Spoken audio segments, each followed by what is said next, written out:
Yo, Bar. Yo, Lloyd. So we are working on the hot side of the engine as we spoke about in the last video, but we have some unique challenges, and Barry Martin from BPM Motorsport is here to explain the problem. So we've got this really nice Walton engineering manifold. However, the wastegate side of it is to the rear, over here. And that would have been really nice if it was over here. And the challenge we've now got is fitting a 45mm external wastegate along with a 3-inch down pipe and a return to down pipe from the wastegate in this tiny little area. Previously it was at the front and we just piped into the back.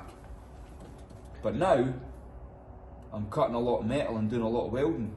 So why do you think Walton Engineering in their infinite wisdom put the wastegate to the rear?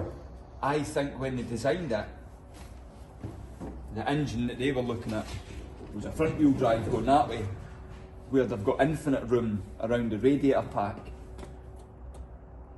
Or maybe they know something. So Barry is now joined by our senior Cosworth consultant from Rushka, and he's going to explain what did you call it, a pie weld? Pie cut.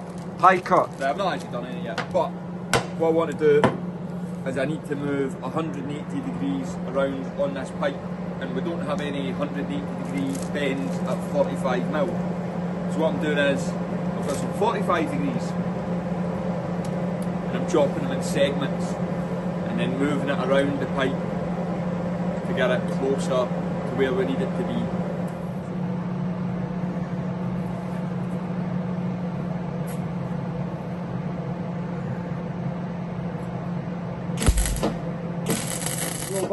Lloyd, happening. So the last thing we were working on was the hot side of the turbo. As well as that, what else have you been working on? Been running the last two lines for the dry sump system.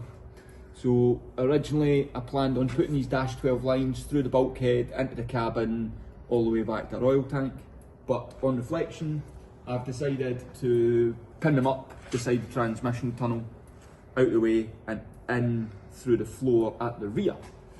So that's the direction that we're going. Got another couple of P-clips to go, but I'm quite happy that they're snug and up and out of our way. So that's what we're looking. What is the conventional way of doing it, and why did you choose to do it this way? Normally it runs through the firewall to the oil tank, which is usually on the passenger side at the front, but we wanted to retain the ability to have a passenger seat in it, which meant that we had to move our tank to the passenger rear seating area next to the fuel tank, which also allows us just to run one cover over the tanks altogether, rather than having a cover for the oil tank and a cover for the fuel tank. But to run it to there was just going to be a bit of a pain. Through the bulkhead, around everything, try to hide it away, keep it neat, keep it tidy, as well as out the way of a passenger seat. So I came up with the idea that I'll tuck it up into the tunnel. And it looks okay, there's nothing really around it. Because it's above the kind of level of the floor. Yeah. And you're happy that it's far enough away from prop shaft, it's going to be far enough away from the exhaust, it shouldn't be an issue. Yeah. The exhaust is getting remanufactured. We're doing the hot side of the turbo, so this is going to get changed over the next couple of days, so it'll be far enough away from these pipes that we don't have to worry about heat soak from it. Okay.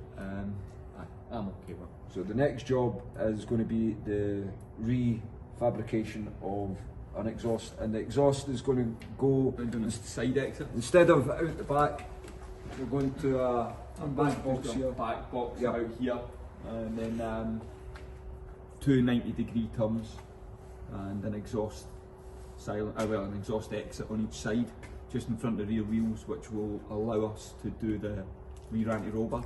And Steve Scott Dunwoody came up with a solution that worked really well on Malcolm Wise's car.